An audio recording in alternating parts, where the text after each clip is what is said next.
नमस्कार, मैं हूं भूपेंद्र रावत और आज आप सब बात करने के लिए आया कि आज 7वां महीना हो चुका है किसान आंदोलन को लेकर के। मैं कुंडू खाप के प्रधान जिले सिंह जी के अरवे किसान भवन आप देख रहे हैं। जरा मैं कहूंगा कैमरामैन के साथी से वो जरा चारों तरफ दिखाएंगे कि किस तरीके से देखिए ये किसान भवन यहाँ बना हुआ है तमाम सुविधाओं के साथ। यहाँ एसी, पंखा और पूरी व्यवस्था और नीचे भी मैं कहूंगा कि बैठने के लिए अभी हमारे भारतीय किसान मजदूर संयुक्त यूनियन के राष्ट्रीय अध्यक्ष जी हमारे साथ में हैं, चौधरी राजवीर सिंह मुंडेर जी, और कुंडू खाप के प्रधान जिले सिंह जी, हरियाणा से हमारे भारतीय किसान मजदूर संयुक्त यूनियन के रणजीत सिंह पानो जी, और अभी हमारे और भी साथी खड़े हैं।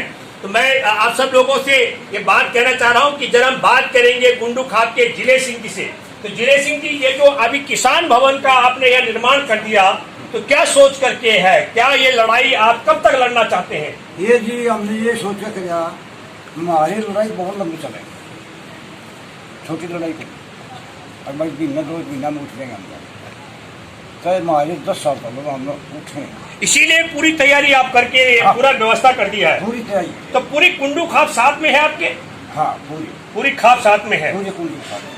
किन मुद्दों को लेकर ये 3 काले कानून वापस कराना और न्यूनतम समर्थन मूल्य की गारंटी का? हाँ, तो इसमें आपको न्यूनतम समर्थन मूल्य की गारंटी का किसान हरियाणा के किसानों को क्या दिक्कत है? ये तो हमें आपको बताना चाहते हैं कि जैसे बिहार में गेहूं का समर्थन मूल्य किसानों को समर्थन मूल्य से 800 रुपए प्रति क्विंटल का नुकसान उठाना पड़ा, और देश में ऐसा हिस्सा भी है जहां बाजरे का समर्थन मूल्य से 1100 रुपए प्रति क्विंटल की दर पे कम खरीद हुई है किसानों के साथ में। और मैं बधाई देना चाहता हूं हरियाणा, खासकर हरियाणा और पंजाब, जहां न्यूनतम समर्थन मूल्य की गारंटी पर ही फसलों की खरीद होती है, उसके बावजूद इस आंदोलन को सबसे ज्यादा ताकत दे रहे हैं। तो आज हमारी यूनियन का राष्ट्रीय बैठक भी थी, तो हमारे साथी राजवीर सिंह मुंडेर जी हैं, हमारे राष्ट्रीय अध्यक्ष जी।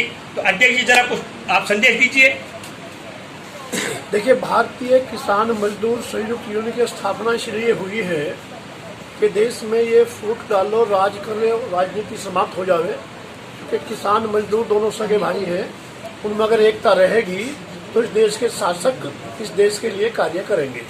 ऐसी सोच हमारे संगठन की है, और हम मजदूरों को यही साथ लेकर चल रहे हैं कि बिना मजदूर के साथ लिए इस देश की शासन व्यवस्था मजबूत नहीं हो सकती। इस देश का शासक राष्ट्र के लिए सरकार चलाना काम नहीं करेगी। अभी हमारे साथी युवा हैं शशिकांत सोरान, जो बॉर्डर के प्रभारी हैं भारतीय किसान मजदूर संयुक्त यूनियन की तरफ से। तीनों बॉर्डर पर, वो टिंकरी बॉर्डर हो, सिंगू बॉर्डर हो और वो गाजीपुर बॉर्डर है। तो मैं आग्रह करूंगा हमारे युवा साथी कुछ संदेश देंगे आज।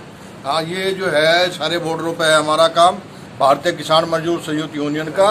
गाजीपुर बॉर्डर पे हमारा कैंप लगा हुआ है, सिंधु बॉर्डर पे हमारा कैंप लगा हुआ है, टिकरी बॉर्डर पे हमारा कैंप लगा हुआ है। किसी भी किसान को कोई परेशानी किसी भी तरह की, हमारी तरह से गुड़, शक्कर, जो भी सीजन में दूध वगैरह होता है, लस्सी होती है, हम हर बॉर्डर को चाहते हैं।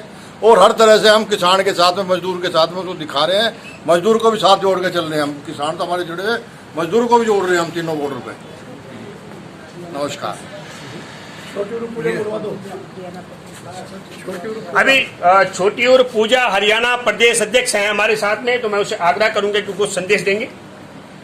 सबसे पहले तो मैं मेरा अंकल जी ने नमस्ते करती हूँ, जो राष्ट्रीय अध्यक्ष जी, और मेरा भाई संदीप जी ने मैं हाथ जोड़ के निवेदन करती हूँ कि जो टिकरी बॉर्डर पर है वो तो कभी मैं भी घर चली जाऊंगी, कभी इन्होंने अपना यहाँ पर धर्म अपना कर्तव्य निभाए।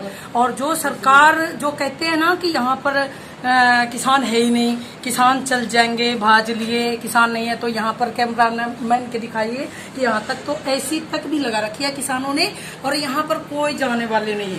किसान अभी जो कह रहे थे कि यहाँ पर सरकार हार के और हार मान के किसान चले जाएंगे, भाज लेंगे, वो तो किसान यहाँ पर जाने वाले हैं नहीं। ये तो या तो जीतेंगे जी, पक्का किसान घर बन गया। घर देख लो जी, घर देख लो। हाँ जी, घर देखो, जो किसान तो हार मानेंगे नहीं किस हाल में भी, ठीक।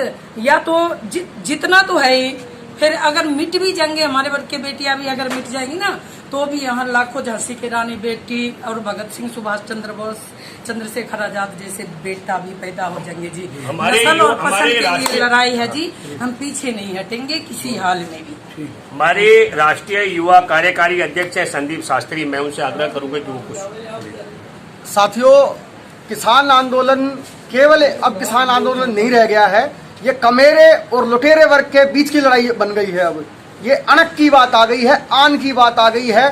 जो इस धरती का सीना चीर करके जो अन्न उपजाते हैं वो लोग, और वो दूसरा तबका जो उस अन्न को लूटता है, उसके संपदाओं को लूटता है, ये उसके बीच की लड़ाई बन गई है।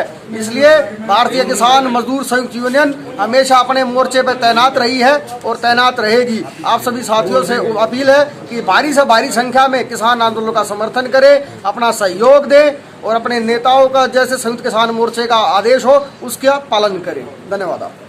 हरियाणा प्रदेश अध्यक्ष हमारे रणजीत सिंह पानो जी बोलेंगे। बात यूँ है जी, जो ये आंदोलन जो चल रहा है ना, ये इसलिए चल रहा है कि भाई बिल्कुल खत्म हो गया देश, इन्हें लूट लिया, बिल्कुल कोई जिंदा नहीं रह रहा, इन्हें बिल्कुल बर्बादी कर दी। इतने ये कानून जो है ना, काले कानून जो बनाए हैं, इतने ये रद्द नहीं होंगे और हमारे को गारंटी नहीं मिलेगी फसल की बोने से पहले। इतने ये संघर्ष चालू रहेगा और इन लुटेरी सरकार को भगाए बगैर यहाँ से नहीं जाएंगे और ये संघर्ष ऐसे ही चलता रहेगा और इनको खत्म करने के लिए ये संघर्ष बढ़ता जाएगा। कोई इनका आंदोलन का यूँ हो, अगर आंदोलन खत्म हो जाएगा, आंदोलन बिल्कुल नहीं खत्म होगा। है मरता क्या नहीं करता, किसान और मजदूर बिल्कुल खत्म हो गया है, देहात बिल्कुल खत्म हो गया है, कुछ नहीं छोड़ा है।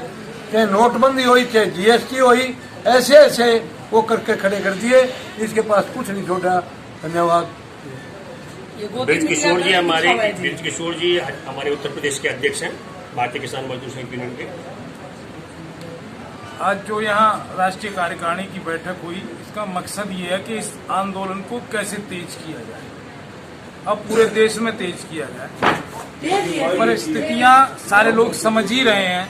आज जो परिस्थितियाँ हैं उनमें सबसे ज्यादा किसान मजदूर कहीं पर ठहर ही नहीं रहा है। रावत साहब ने जो सबसे अच्छी बात बताई कि कोरोना काल में 2 साल से इंडस्ट्री पे ताला, कोर्ट पे ताला, कचहरी पे ताला, व्यापार पे ताला। किसान एक ऐसा है जो सिर्फ लोगों को जिंदा रख सकता है। किसान और खेती, जिसको ये सरकार बिल्कुल बर्बाद करना चाहती है, कारपोरेट के झोली में डालना चाहती है। देश अडानी और अंबानी के यहाँ बिल्कुल इसने बेच के रख दिया है, तो इनके खिलाफ संघर्ष तेज किया जाएगा जब तक सरकार इन बिलों को वापस नहीं लेगी और MSP की खरीद की गारंटी का कानून नहीं बनाएगी, तब तक ये आंदोलन और तेज होता रहेगा। इसी के साथ बस इस पर मैं 2-3 बातें, एक तो बहुत महत्वपूर्ण बात आप सबसे मैं अपील करना चाहता हूं कि हम सब लोग ये मान चुके हैं, कोरोना से 2 चीजें बड़ी उभर करके आई। एक, अगर देश में मूर्तियों की जगह हॉस्पिटलों की स्थापना की गई होती तो हमारे देश में कोरोना में जो लाखों लोगों की जान गई है उनमें से बड़ी संख्या में लोगों को बचाया जा सकता था। और दूसरी महत्वपूर्ण ये कि जब व्यापार पर, उद्योगों पर, बैंकों पर, रेल पर, जहाज पर, बसों पर सरकार भी ताले में बंद थी, अदालतों पर ताले लगे हुए थे, तब देश को जिंदा रखने का काम एकमात्र भूमिका अगर किसी की रही तो हमारे देश के किसान और खेतीहर मजदूर की रही है। तो देश में खेत खलियान रहेगा तो इंसान का खाना और व्यवस्था पूरी रहेगी। और मैं दूसरी बात कहना चाहता हूं कि देश में हॉस्पिटल खड़े होंगे तो इंसानों का जिंदा रहना सरल है, उनका बच पाना सरल होगा और खेत खलियान बचा रहेगा तो लोगों का जीवन चलता रहेगा। अन्यथा आप समझ लो कि बाजार डूब सकते हैं, बैंक डूब सकते हैं, उद्योग डूब सकते हैं, व्यापार डूब सकते हैं, सरकारें गिर सकते हैं, अदालतों में बैठे जज जस्टिस लोया की तरह जान गंवा सकते हैं। लेकिन जिंदा रहने के लिए खेत और खलियान और बचने के लिए हमारे हिंदुस्तान में हॉस्पिटल का होना बहुत जरूरी है। धन्यवाद। कोई करुणा को नहीं जी, ये किसान ने दर्पण कुचलन के काम करे सब पा रहे हैं।